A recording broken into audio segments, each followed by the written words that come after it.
ఇది కాకుండా తమ్ముళ్ళు అన్నదాతకి అన్ని విధాలు ఆదుకుంటాం. అన్నదాతకు ఒకటే హామీ ఇస్తున్నా, అన్నదాతకి సంవత్సరానికి 20,000 రూపాయలు ఇచ్చి సబ్సిడీలు ఇచ్చి మళ్ళా 90%తో డ్రిప్ ఇరిగేషన్ ఇచ్చి రాయలసీమను హార్టికల్చర్ హబ్గా చేస్తాం. ఇరిగేషన్ ప్రాజెక్టులు పూర్తి చేస్తాం. యువగళం నవలోకానికి నాంది పలకతాం. 20 లక్షల ఉద్యోగాలు ఇప్పిస్తాం. మీ అందరికీ ఒకటి హామీ ఇస్తున్నా, జాబు రావాలంటే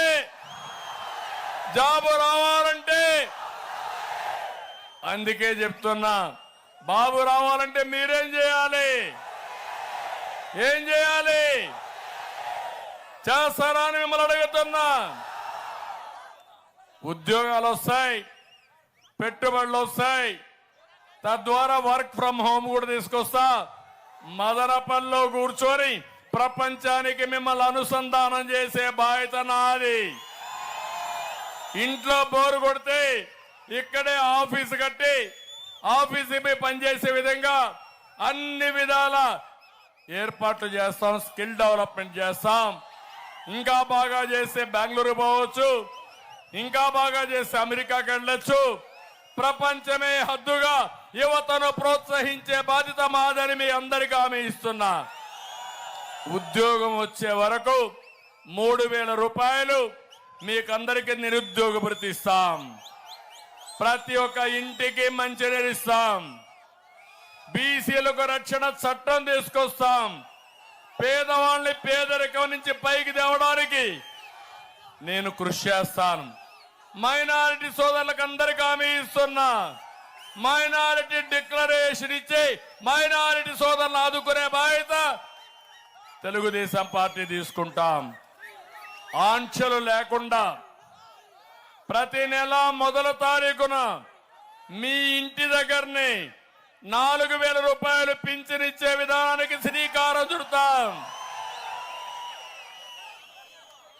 అంతేకాదు, ఒక నెల ఎక్కడన్నా బంధువుల ఇంటికి పోతే మళ్ళా వచ్చి ఆ డబ్బులు తీసుకునే ఏర్పాటుని 3 నెలల వరకు ఇస్తామని చెప్పి కూడా నేను మీకు తెలియజేస్తున్నా.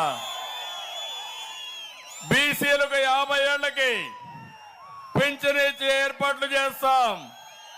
తెలుగుదేశం వస్తానే విద్యుత్ బాధుడు ఉండదు. అన్ని విషయాల్లో బాధుడు తగ్గిస్తాం. అన్నా క్యాంటీన్ పెడతాం. పేదవాళ్ళ కడుపు నిండా అన్నం పెడతాం. నాణ్యత లేని మద్యాన్ని అరికడతాం. మద్యం రేట్లు కూడా నియంత్రణ చేస్తాం. రైతుకు రద్దయిన అన్ని సబ్సిడీ పథకాలు తీసుకొస్తాం. అదే మాదిరిగా ఇంకొక పక్కన ఎస్సీ ఎస్టీ మైనారిటీ కార్పొరేషన్లకు నిధులు ఇస్తాం. దళిత గిరిజన బీసీ మైనారిటీ పథకాల్ని మళ్లీ పునరుద్ధరిస్తాం. ప్రభుత్వ ఉద్యోగులకు అండగా ఉంటాం. వేధింపులుండవు. మెరిట్ ప్రకారం పనిచేసే విధానానికి శ్రీకారం చుడతాం.